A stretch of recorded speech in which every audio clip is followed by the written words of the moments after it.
फार्माकोलॉजीमध्ये drug interaction या टॉपिकचं नाव तर सर्वांनीच ऐकलेलं असेल, पण तुम्हाला अशा टॉप 10 ड्रग इंटरॅक्शन माहीत आहेत का की जे कोणत्याही फार्मा कॉम्पिटिटिव्ह एक्झाममध्ये हमखास विचारल्या जातात? हे टॉप 10 ड्रग इंटरॅक्शन जर तुम्हाला माहीत असेल तर 2-3 प्रश्न तुमचे पक्के झाले असं समजून घ्या. सगळ्यात शेवटचे जे ड्रग इंटरॅक्शन आहे त्याचं उत्तर तुम्हाला कमेंट बॉक्समध्ये टाकायचं आहे. तर टॉप 10 ड्रग इंटरॅक्शनपैकी पहिली जी ड्रग इंटरॅक्शन आहे ती आहे वारफेरिन प्लस ॲस्पिरिन. म्हणजेच वारफेरिन हे अँटीकोॲग्युलंट आहे, ॲस्पिरिन हे अँटीप्लेटलेट आहे. दोघं जर एकत्र दिले तर ब्लिडिंगची रिस्क वाढू शकते, म्हणून हे आपण जनरली एकत्र देत नाही. दुसरी ड्रग इंटरॅक्शन आहे sildenafil citrate plus nitrate. Sildenafil citrate generally erectile डिस्फंक्शनसाठी देतो आणि नायट्रेट हे अंजायनामध्ये देतात. दोन्ही एकत्र जर गेले तर जे ब्लड प्रेशर आहे ते खूप जास्त कमी होऊन जाईल आणि पेशंट हायपोटेन्शनमध्ये निघून जाईल. त्यानंतर तिसरी जी ड्रग इंटरॅक्शन आहे तर ती आहे मेट्रोनिडाझोल प्लस अल्कोहोल. याच्यामध्ये काय होतं, ड्राय सल्फ्युराम लाईक रिॲक्शन होऊन ओमिटिंग, सिव्हिअर ओमिटिंग, फ्लशिंग वगैरे रिॲक्शन वगैरे होऊ शकतात, ॲब्डॉमिनल पेन होऊ शकतं, म्हणून जनरली मेट्रोनिडाझोल प्लस अल्कोहोल सोबत देत नाहीत, अवॉइड करतात. त्यानंतरची रिॲक्शन आहे किंवा त्यानंतरचं कॉम्बिनेशन आहे अमायनो ग्लायकोसाइड अँटीबायोटिक्स आणि फ्युरोसेमाइड. आता फ्युरोसेमाइड हे डायबिटिक आहे, अमायनो ग्लायकोसाइड हे अँटीबायोटिक आहे.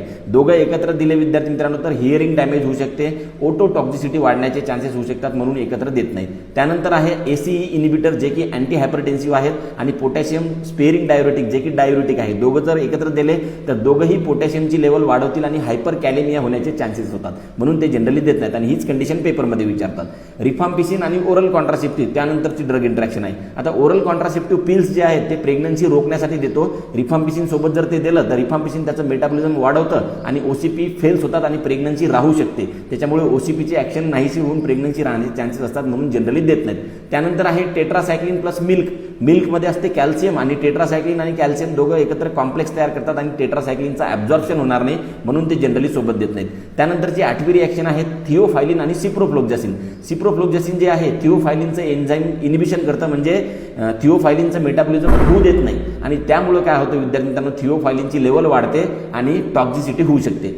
त्यानंतरची ड्रग इंटरॅक्शन आहे 9वी मोनो ऑक्सिडेज इनिबिटर, त्याला आपण माओ इनिबिटर्स म्हणतो, आणि चीज किंवा टायरामिन कंटेनिंग फूड. बघा, टायरामिन कंटेनिंग फूड जर आपण मोनो अमायनो ऑक्सिडेज इनिबिटर सोबत जर घेतलं तर हायपरटेन्सिव्ह क्रिसिस होण्याचे चान्सेस असतात, म्हणून जनरली ते अवॉइड करतो. आणि लास्ट जी 10वी इंटरॅक्शन आहे ड्रग इंटरॅक्शन, तर त्याचं उत्तर तुम्हाला द्यायचं आहे मिथोट्रिक्झेट प्लस NSAID जर तुम्ही सोबत घेतलं तर काय होऊ शकतं हे तुम्हाला कमेंट बॉक्समध्ये टाकायचे. असेच जर व्हिडिओ तुम्हाला पाहिजे असतील तर विद्यार्थी मित्रांनो तुम्ही पार्ट 2 अशी कमेंट करू शकता. तुम्हाला असेच व्हिडिओ नवीन येत राहतील. जय हिंद, जय महाराष्ट्र.